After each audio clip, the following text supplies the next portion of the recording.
Yes sir. अस्सलाम वालेकुम, बिस्मिल्लाहिर्रहमानिर्रहीम। हमारा जो आज चैप्टर से होगा, चैप्टर नंबर होगा 12 के, उसके हम न्यूमेरिकल जो प्रॉब्लम्स है वो सॉल्व करेंगे। आ जाए स्क्रीन की तरफ।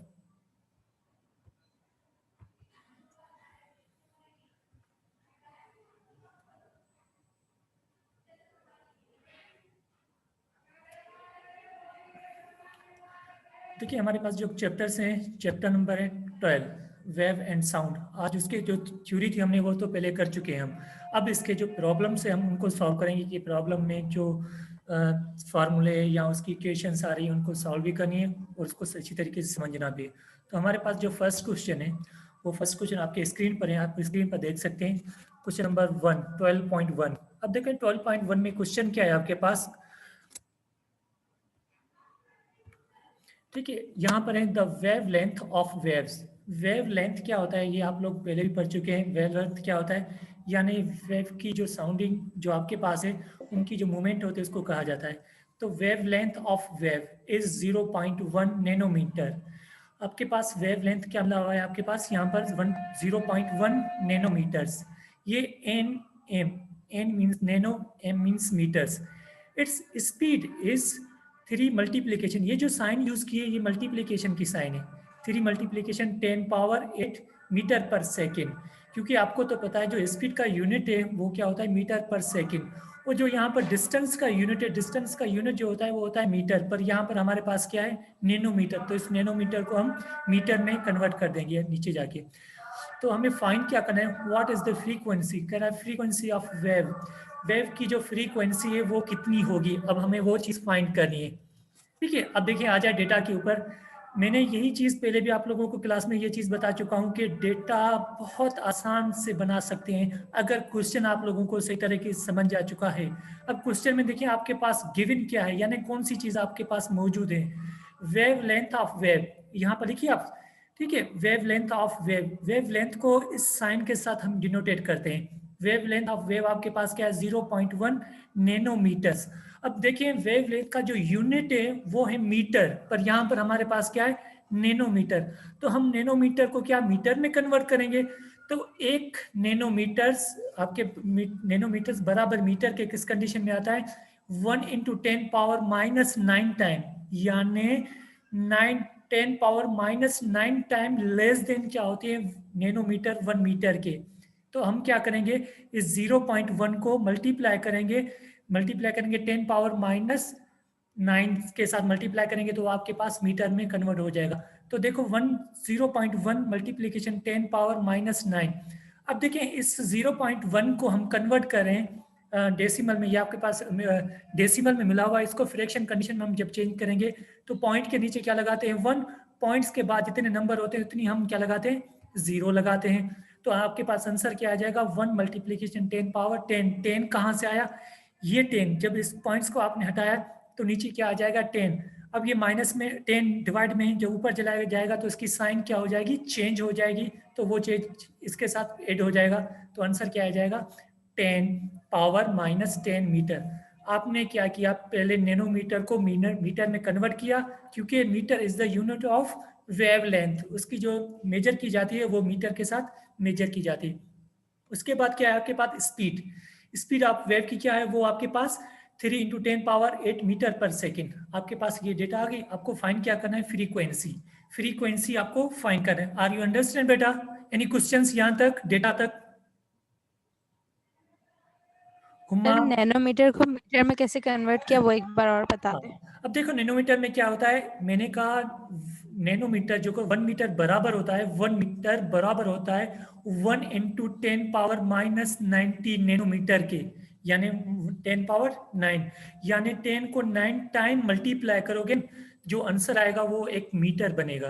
क्या मैंने क्या कहा, 1 मीटर इज इक्वल क्या है, 10 को 9 टाइम मल्टीप्लाई करो जो आंसर आए तो वो आपके पास 1 मीटर के बराबर होता है। तो फिर हमने यह क्या किया, इसी को 10⁻⁹ के साथ मल्टीप्लाई किया। ठीक है, अब देखिए 0.1 है, 0.1 को आप फ्रैक्शन कंडीशन में लेकर जाओगे तो आंसर क्या आएगा, 1.10 आएगा, क्योंकि पॉइंट्स के नीचे 1, पॉइंट्स के बाद जितने नंबर होते हैं उतनी 0 लगाते हैं आप। तो इसका आंसर क्या आ जाएगा, 1.10 मल्टीप्लाई 10⁻⁻10। अब देखिए 1 डिवाइडेड बाय 10, अब जब डिवाइड में 10 हो रहा है, ये ऊपर जाएगा तो -10 हो जाएगा पावर इसका, तो ये भी पावर माइनस में, वो भी पावर माइनस में 1 हो गई, तो -9 और -1 कितने हो जाएंगे आपके पास, -10 मीटर में कन्वर्ट हो जाएगा। और उसके बाद आपके पास फ्रीक्वेंसी आपको फाइंड करनी है, राइट। अब हम क्या करेंगे, सॉल्यूशन में हमारे पास फार्मूला कौन सा है, फार्मूला जो है हमारे पास वो है वेलोसिटी ऑफ वेव स्पीड, यानी स्पीड इज इक्वल टू आपके पास फ्रीक्वेंसी मल्टीप्लीकेशन वेव लेंथ, ये फार्मूला है, ये याद करना, कभी कभी एमसीक्यूज में भी आ जाता है कि आपके पास जो स्पीड ऑफ वेलोसिटी वो है इज इक्वल एफ इंटू ये आपके पास वेव लेंथ की साइन होते हैं, ठीक है। तो एफ इज इक्वल्स वी। अब हमें फाइंड क्या करना है, हमें फाइंड करनी है एफ, यानी वेव लेंथ नहीं चाहिए, वेव लेंथ यहाँ मल्टीप्लाई हो रहे, वी के पास जाएगी तो क्या करेगी, डिवाइड करेगी, यानी F is equals we divided by wave length. Okay, तो एफ इज इक्वल्स, अब वी की वैल्यू आपके पास क्या है, 3 × 10⁸, आपने वो वैल्यू रखी, और यहाँ पर नीचे आपके डिवाइड में कौन सा है आपके पास, वेव लेंथ की वैल्यू क्या है आपके पास, 1 × 10⁻−10। Okay right. अब क्या करें, यहाँ देखें 3 को 1 के साथ डिवाइड करोगे, 3 को 1 के साथ डिवाइड करेंगे, आंसर क्या आएगा 10। अब ये पावर जो 10 है, ये एक दूसरे के ऊपर पावर शिफ्ट हो जाएंगे, ये माइनस में 10 पावर है, ये ऊपर इस 10 के 8 के ऊपर चले जाएंगे तो क्या हो जाएंगे प्लस में, तो 3 इज मल्टीप्लीकेशन 10 के ऊपर पावर 8 + 10। अब 8 + 10 को 8 करोगे तो आंसर क्या आएगा आपके पास 18 हर्ट्ज। ये Hz जो हर्ट्ज क्या है, फ्रीक्वेंसी की यूनिट है, फ्रीक्वेंसी का यूनिट क्या है हर्ट्ज, यानी Hz। आपने क्या किया, आपको फ्रीक्वेंसी फाइंड करनी है, फ्रीक्वेंसी फाइंड करने के लिए हम फार्मूला यूज करेंगे, फार्मूला क्या आपके पास, velocity is equal to frequency multiplication wave length. अब हमें फाइंड क्या करना है, फ्रीक्वेंसी हमें फाइंड करनी है, वेव लेंथ हमें नहीं चाहिए, उसकी वैल्यू आपके पास मौजूद है, इसको बराबर के हम दूसरी साइड शिफ्ट करेंगे तो v, तो आपके पास क्या आ जाएगा, f is equal v divided by wave length. तो आपने v की वैल्यू रखी और वेव लेंथ की वैल्यू रखी, फिर आपने क्या किया, ये जो होल नंबर है 3/1, इसको डिवाइड किया, आंसर सेम आ जाएगा। फिर आपने क्या किया, ये पावर वाले नंबर एक दूसरे के साथ सॉल्व किए। अब देखिए पावर बेस सेम होते तो पावर हमने शिफ्ट किया, ये -10 ऊपर चले गए तो प्लस में 10 कन्वर्ट हो गए, तो क्या हो गए 8 + 10 इज इक्वल 18। तो ये आपके पास क्या था, आंसर था फ्रीक्वेंसी। ओके राइट, अंडरस्टैंड बेटा, आर यू कोई questions? Ismail, Huma, Samira? No sir.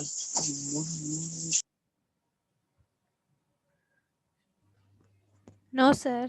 Good, okay. And next questions, अब आ जाएं नेक्स्ट क्वेश्चन की तरफ। सेकंड, अब देखिए सेकंड में क्या है, एटम वर्क वाइब्रेट, कोई आपके पास कोई बॉडी आपके पास वो वाइब्रेट कर रही, वाइब्रेट का मकसद होता है, जैसे सिंपल पेंडुलम का मैंने आपको बताया था, या आपको एक और मिसाल बताऊं, जैसे आपके पास घड़ियाल होता है, ठीक है, उसमें एक लगा होता है टेल, तो वो क्या करता है, यानी वो वाइब्रेट करती रहती है, वाइब्रेट का मकसद है 1 + 2, बिल्कुल ये आपके पास जो आती है वाइब्रेट मोशन की तरह, उसी तरीके से ये कितने टाइम वाइब्रेट कर रहा है, 256 टाइम। कोई भी आप बॉडी है, कोई भी ऑब्जेक्ट है जो वाइब्रेट कर रहा है, कितने टाइम वाइब्रेट कर रहा है, 256 टाइम, ठीक है, ईच सेकेंड्स। एंड एक सेकंड में, एक सेकंड में कितने टाइम वाइब्रेट कर रहा है, इतने टाइम वाइब्रेट कर रहा है। एंड प्रोड्यूस वेव, उसमें जो वेव प्रोड्यूस हो रही है वो हो रही है 1.3 मीटर लॉन्ग, यानी उसकी वेव का मकसद है, यानी ये ऑब्जेक्ट यहाँ से जाके यहाँ तक, ये इसकी क्या है, वेव लेंथ होती है। वेव लेंथ का मकसद है ऑब्जेक्ट को आप कहाँ तक लेकर, जैसे फॉर एग्जांपल ये ऑब्जेक्ट है आपके पास, ठीक है, अब इसको मैंने क्या किया, यहाँ पर लेकर गया, ये इसका जैसे इसको यहाँ से हाथ हटाऊंगा इसका, ठीक है, तो ये क्या करेगा आपके पास एक सेकंड में इसने कितने वाइब्रेट कर देंगे, ये करा 256 टाइम एक सेकंड में, यानी कन्वर्ट करा। और उसमें जो वेव लेंथ इसकी जो क्रिएटेड हो रही है वो हो रही है 1.5 मीटर्स, यानी कितनी इसकी डिस्टेंस जो है, यानी सेंटर से यहाँ से लेकर यहाँ तक इसका जो डिस्टेंस है वो डिस्टेंस है 1.3 मीटर लॉन्ग। अब कैलकुलेट क्या करना है, हमें कैलकुलेट 2 चीजें करनी है, ए में टाइम पीरियड भी कैलकुलेट करना है एंड वेलोसिटी भी ऑफ वेव की वो भी आपको फाइंड करनी है, यानी एक्सप्लेन करनी, ठीक है। आ जाए डेटा के ऊपर, डेटा में आपके पास क्या है, फ्रीक्वेंसी आपके पास क्या है, मैंने कहा ना फ्रीक्वेंसी कितने टाइम को, यानी कितना टाइम आपको यानी कवरेज लगा आपके वाइब्रेट करते हुए, तो आपके पास टाइम फ्रीक्वेंसी आपके पास 256 हर्ट्ज, और टाइम। वेव का आपके वेव लेंथ आपके पास क्या है, वेव लेंथ है आपके पास 1.3 मीटर। आपको फाइंड क्या करना है, टाइम पीरियड एंड वेलोसिटी। देखिए पहले फर्स्ट में डेटा बनाना आपके लोगों के लिए कंपलसरी है। जब तक डेटा नहीं बनेगा तो आप क्वेश्चन को सॉल्व नहीं कर पाओगे। अब डेटा कैसे बनेगा, डेटा डिपेंड करता है क्वेश्चन के ऊपर, यानी क्वेश्चन में जो चीज़ आपके पास मिली हुई है या जो चीज़ आपको फाइंड करनी है वो चीज़ लिखनी है। डेटा का मकसद क्या होता है, डेटा का मकसद होता है जो क्वेश्चन में गिवन चीज़ है वो भी लिखें, जो चीज़ आपको फाइंड करनी है वो भी लिखना है। अब कैसे पता चले कि ये फ्रीक्वेंसी है, ये वेवलेंथ है, ये टाइम है या ये वेलोसिटी है। देखिए बेटा वाइब्रेट, वाइब्रेट का मकसद है टाइम, कितने टाइम वाइब्रेट कर रहा है, तो वो हमारे पास फ्रीक्वेंसी होती है, ठीक है। और प्रोड्यूस वेव, मीटर, लॉन्ग का मकसद होता है, वेव लेंथ का मकसद होता है डिस्टेंस, कितना डिस्टेंस है उसके पास वन बॉडी टू सेंटर, यानी सेंटर से लेकर वन बॉडी में डिस्टेंस जो होगा उसको हम क्या कहते हैं, वेव लेंथ। सिंपल हम डिस्टेंस पर क्या आएंगे फोर्स में या अदरवाइज जो हमने चैप्टर्स पढ़े थे उसमें डिस्टेंस पर, हमारे पास वेव लेंथ में हम क्या करते हैं, वेव लेंथ हमारे पास क्या होता है, डिस्टेंस होता है टू बॉडीज का जब वो वाइब्रेट करती है। उसके बाद आपको फाइंड क्या करना है, कैलकुलेट क्या करना है, टाइम पीरियड एंड वेलोसिटी आपको फाइंड करना है। आज हम फार्मूले के ऊपर, फार्मूला क्या है आपके पास, ए। हम पहले हम टाइम पीरियड फाइंड करें, तो टाइम पीरियड का फार्मूला आपके पास क्या है, एफ इज इक्वल्स 1/t, यानी वन फ्रीक्वेंसी यानी frequency is the indirectly proportional, time के साथ इनडायरेक्टली प्रोपोर्शनल होती है, ठीक है। तो ये चीज है आपके पास, फ्रीक्वेंसी इज इक्वल 1/t। हमें क्या फाइंड करना है, टी, टी यहाँ डिवाइड हो रहा है, यहाँ पर मल्टीप्लाई करेगा और एफ यहाँ पर आ जाएगा डिवाइड में आ जाएगा, यानी टी इज इक्वल हो गया 1/f। अब 1 डिवाइडेड बाय एफ, फ्रीक्वेंसी आपके पास क्या है 256, 256 को के साथ डिवाइड करेंगे तो आंसर आ जाएगा 0.0039 सेकेंड, यानी टाइम। फ्रीक्वेंसी को आप टाइम में कन्वर्ट करोगे, यानी फ्रीक्वेंसी को टाइम में कन्वर्ट तो आसानी से आप लोग कर सकते हैं, यानी फ्रीक्वेंसी आपके पास बराबर होते हैं 1 डिवाइडेड बाय टाइम, ठीक है। अगर वही की फ्रीक्वेंसी कन्वर्ट करें तो टाइम उधर चला जाएगा और फ्रीक्वेंसी टाइम की जगह पर आ जाएगी, तो आप 1 को डिवाइड करोगे 256 के साथ तो आंसर आ जाएगा 0.0036 सेकेंड। ओके, ये हो गया आपके पास टाइम पीरियड। अब देखिए यहाँ पर मैंने इसको साइंटिफिक नोटेशन में लिखा, यह जीरो है, बस इस जीरो को मैं लेकर आ गया यहाँ पर 3.9 के करीब, ठीक है। 3.9 के बीच में पॉइंट को लगा दिया। आपने मैथ में पढ़ा हुआ है चैप्टर नंबर 3, ठीक है 1, उसमें आपके पास साइंटिफिक नोटेशन में हम कन्वर्ट करते हैं, जब भी लेफ्ट साइड से राइट की तरफ मूव करते हैं जो हम आंसर आता है हमारे पास पावर, वो नेगेटिव बन जाता है। जब राइट से लेफ्ट की तरफ मूव करते हैं तो हमारे पास जो पावर होता है वो होता है पॉजिटिव। हम क्या करें, लेफ्ट से राइट की तरफ मूव करें तो आपके पास कितने स्टेप्स तय कर दिए, 1 2 3, तो पावर आपके पास क्या बन जाएगी, -3। तो ये आपके पास क्या आ गया, टाइम। ओके, उसके बाद हम फाइंड करेंगे बी ऑप्शन आपके पास क्या फाइंड करना है, बी में हमें फाइंड करना था वेलोसिटी। वेलोसिटी किसको कहते हैं, ठीक है। वेलोसिटी का जो फार्मूला होता है वो होता है एफ इंटू यानी frequency multiply wave length. Frequency का, वेलोसिटी का जो फार्मूला होता है वो होता है फ्रीक्वेंसी मल्टीप्लीकेशन वेव लेंथ। अब क्या करेंगे, फ्रीक्वेंसी आपके पास क्या है 256 मल्टीप्लीकेशन वेव लेंथ आपके पास कितनी है, देख लें इधर 1.3 मीटर, इसके साथ मल्टीप्लाई किया तो आंसर आ गया 332 into 10 पावर मीटर पर सेकेंड, मीटर पर second in the unit of velocity, velocity का यूनिट होता है। Yes, any questions, any confusing?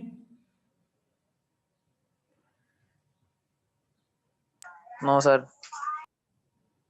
Okay right, यहां तक सही है आपके पास। चलें क्वेश्चन नंबर 3 की तरफ।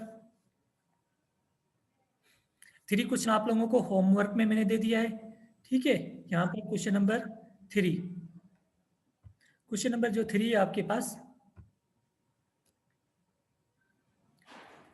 क्वेश्चन 3 वो आपको मैंने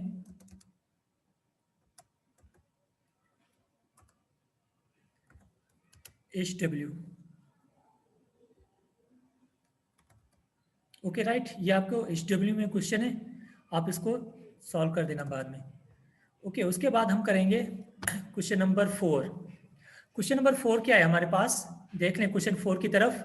कर find the time period of simple pendulum those length is 144 centimetre.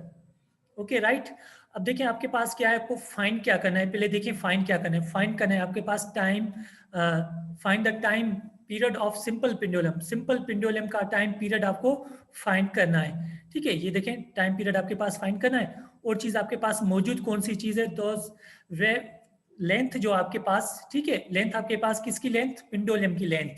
यानी पेंडुलम क्या होता है, सपोज मैंने वही मिसाल जैसे अभी आपको समझाया, किसी भी ऑब्जेक्ट को आप किसी भी रस्सी के साथ बांधे, ठीक है, उसी अभी वे ये जो डिस्टेंस है, ठीक है, इसको क्या कहते हैं, लेंथ, वेव लेंथ कहते हैं। यानी लेंथ है आपके पास किसकी, पेंडुलम। पेंडुलम क्या होता है, एक ऑब्जेक्ट होता है जो आप एक यानी उसको, ठीक है, वेव लेंथ की कंडीशंस में वेव करवाओगे, मूव करवाएंगे, तो वो जो चीज़ होती है हमारे पास सिंपल पेंडुलम में, प्रैक्टिकल भी है हमारे पास, जो हम लैब में इस चीज़ को परफॉर्मिंग भी करेंगे। ठीक है, आपके पास यहाँ पर find the time period of simple pendulum, आपको वो फाइंड करना है। आपके पास वेव लेंथ आपके पास क्या है, 144 सेंटीमीटर। हमने अभी अभी पढ़ा कि वेव लेंथ, लेंथ का जो यूनिट होता है वो होता है मीटर, यानी जिस चीज़ का डिस्टेंस हम फाइंड करते हैं मीटर के साथ, तो हमारे पास यहाँ पर है सेंटीमीटर। सेंटीमीटर को कन्वर्ट करेंगे कि मीटर में, तो 1 मीटर में 100 सेंटीमीटर होते हैं, यानी 100 सेंटीमीटर कंबाइन होते हैं, तो हमारे पास 1 मीटर बनता है। तो हम क्या करेंगे, 144 को डिवाइड करेंगे 100 के साथ, तो आंसर आ जाएगा 1.44 मीटर।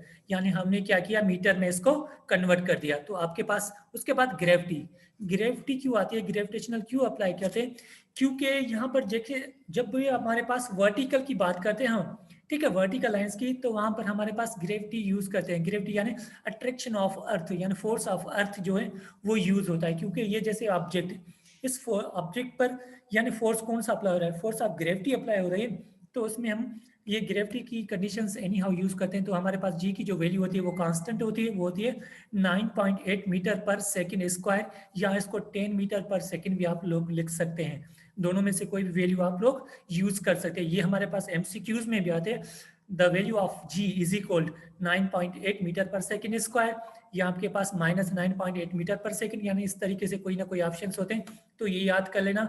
जी की जो वैल्यू होती है वो होती है 9.8 मीटर पर सेकेंड स्क्वायर। आपके पास टाइम पीरियड आपको फाइंड करना है।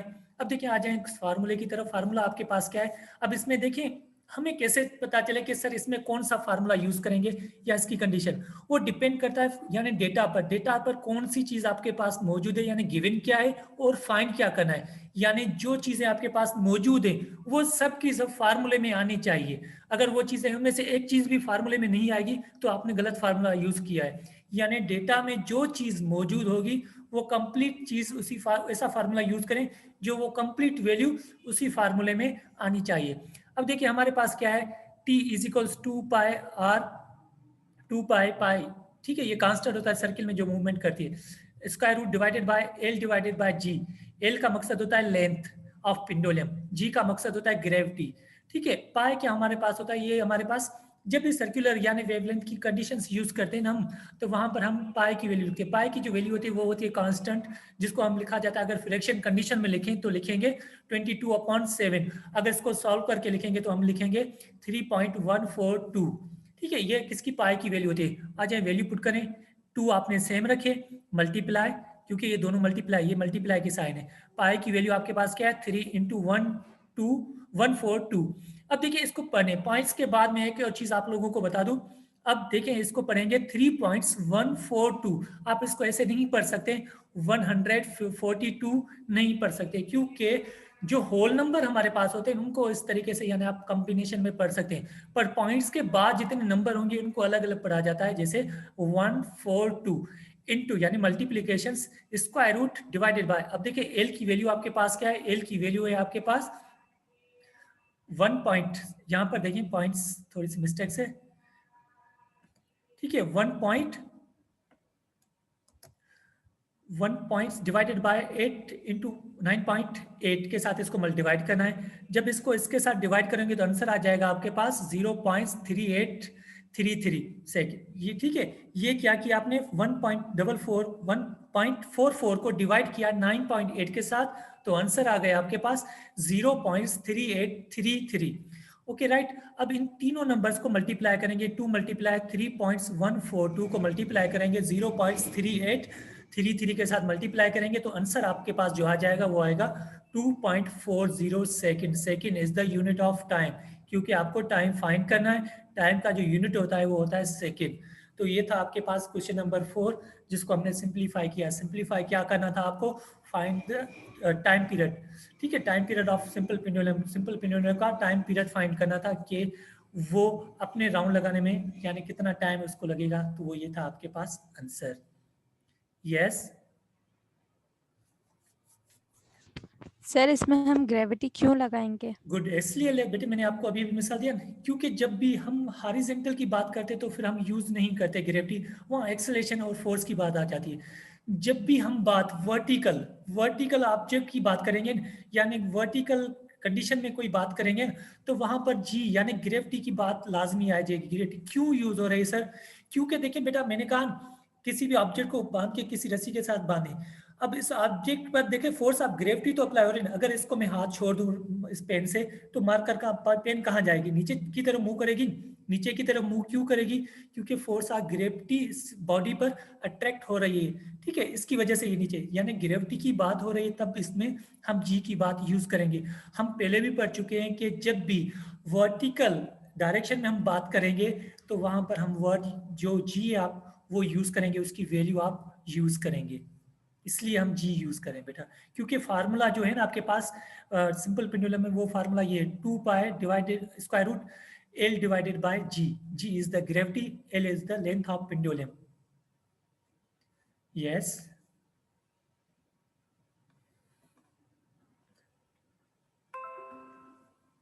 Any questions? No sir. Uma आपको कोई क्वेश्चन इसमें से कोई पूछने वाली चीज? सर यस अंडर रूट आपने यूज नहीं किया? स्क्वायर रूट ये वाला मैंने तो यूज किया है, देखें जी 1.44 को डिवाइड करें 9.8 के साथ, इसका स्क्वायर रूट उसी के साथ मैंने सिंप्लीफाई कर दिया है।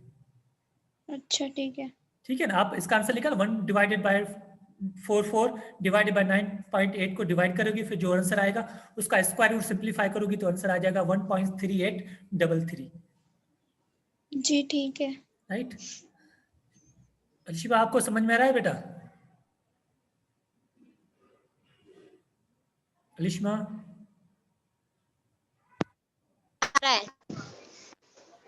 ओके अब देखिए नेक्स्ट क्वेश्चन है हमारे पास क्वेश्चन नंबर 5। अब क्वेश्चन नंबर 5 का क्वेश्चन मैंने नहीं लिखा, वो आप लोग बुक में देख लेना उसका क्वेश्चन, मैं आपको वो सिर्फ आपको पढ़ के सुना रहा हूँ। A person want to find the width. उसमें क्या है आपके पास जो डेटा आपके पास मास ऑफ बॉडी एक आपके पास, ठीक है, कोई बंदा है यानी उसका जो मास है आपके पास वो है 0.3 किलोग्राम, ठीक है। स्प्रिंग जो कांस्टेंट है यानी एक ऑब्जेक्ट है जिसको आपने यानी यूज कर रहे हैं, ठीक है, स्प्रिंग कोई बॉडी है आपके पास, ठीक है, उसकी स्प्रिंग जो है, स्प्रिंग का मकसद होता है कांस्टेंट, कांस्टेंट उसकी वैल्यू जो है वो है 5 newton metres, newton divided by metres, क्योंकि कांस्टेंट का जो यूनिट होता है वो होता है न्यूटन डिवाइडेड बाय मीटर्स।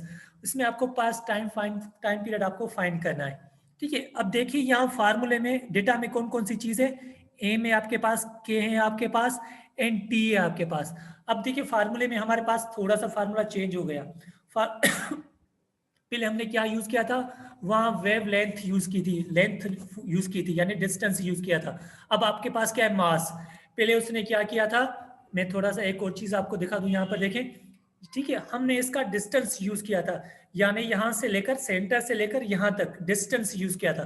अब जो ये ऑब्जेक्ट है इसका जो मास वो बता रहा है, ये इसका जो मास आपके पास मौजूद है, मास कितना है आपके पास, मास है आपके पास 0.3 kg किलोग्राम, ओके राइट। उसके बाद आपके पास क्या है, उसके बाद आपके पास स्प्रिंग कांस्टेंट, जो इसकी कांस्टेंट स्प्रिंग है वो आपके पास क्या है 5 न्यूटन डिवाइडेड बाय मीटर्स, ठीक है। टाइम पीरियड आपको फाइंड करना है। अब हम फार्मूले में क्या करेंगे, फार्मूला सेम होगा, जहां पर लेंथ और जी यूज की थी, क्योंकि मैंने आपको कहा था जी इज द कांस्टेंट, कांस्टेंट उसकी वैल्यू होती है 9.8, पर यहाँ पर हमारे पास कांस्टेंट में के उसने स्प्रिंग ऑफ कांस्टेंट दे दिया है, तो स्प्रिंग ऑफ कांस्टेंट जो है उसको हम डिनोटेड करते हैं के साथ, जो हमें हमारे पास मौजूद है वो है 5 न्यूटन्स डिवाइडेड बाय मीटर्स यानी न्यूटन्स मीटर्स के साथ, ठीक है। टाइम पीरियड, अब फार्मूले में क्या होगा, जहां लेंथ होगी वहां हम एम यूज करेंगे और जहां जी थी वहां पर हम के यूज करेंगे। सेम फार्मूला, वही फार्मूला जो हमने अभी क्वेश्चन नंबर 14.4 में किया। तो 2 मल्टीप्लीकेशन आपने पाई की वैल्यू 3.142, आपने स्क्वायर रूट लगाया 0.3 किसकी, एम की वैल्यू डिवाइडेड बाय 5 यानी कांस्टेंट यानी के की वैल्यू आपके पास, हमने क्या किया, फिर इनको सेम कंडीशन में लिखा, इसका स्क्वायर रूट सिंप्लीफाई किया तो आंसर आ गया 0.2449। ओके, अब क्या किया टाइम, अब इन तीनों को मल्टीप्लाई किया तो आंसर आ गया 1.53 सेकेंड। ठीक है, तो ये आपके पास क्या आ गया, टाइम पीरियड गिवन, जो आपको रिक्वायर्ड था टाइम पीरियड फाइंड करके दिखाएं, तो हमारे पास टाइम पीरियड आ गया 1.53 सेकेंड। ये आपके पास टाइम पीरियड है, यानी मास एंड कांस्टेंट एंड आपके पास time period. Yes, any questions? यहाँ तक हमने क्वेश्चंस कर दिए। बाकी जो नेक्स्ट क्वेश्चन है, क्वेश्चन नंबर आपके पास 6, 7 एंड 8, वो आप लोग खुद करेंगे और इसको सॉल्व करके आपके पास होमवर्क में जो क्वेश्चंस इंडिकेशंस किए जा रहे हैं, वो क्वेश्चन से आपके पास क्वेश्चन 5 तक हो गए, 6,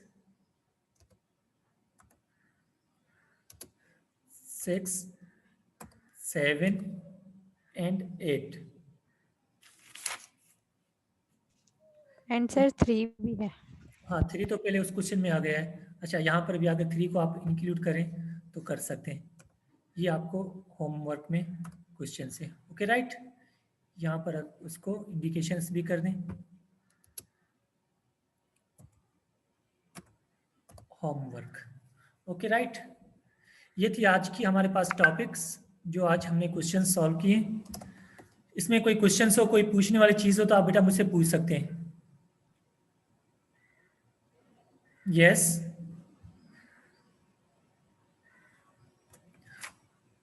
any questions? No sir. Ismail, Alishma, Humma, आप लोगों के कोई भी कंफ्यूज, कोई भी क्वेश्चन पूछ सकते हैं। No sir. अच्छा राइट, अब यहाँ तक हमारे पास, और ये जो काम है आप कॉपी में सही तरह से कर देना, और सैटरडे के दिन इंशाल्लाह इसका काम चेक होगा, और काम हम कॉपी जो है वो भी चेक कर देंगे, और कोशिश करके ये टाइम के मुताबिक आप अपना काम सॉल्व कर देना।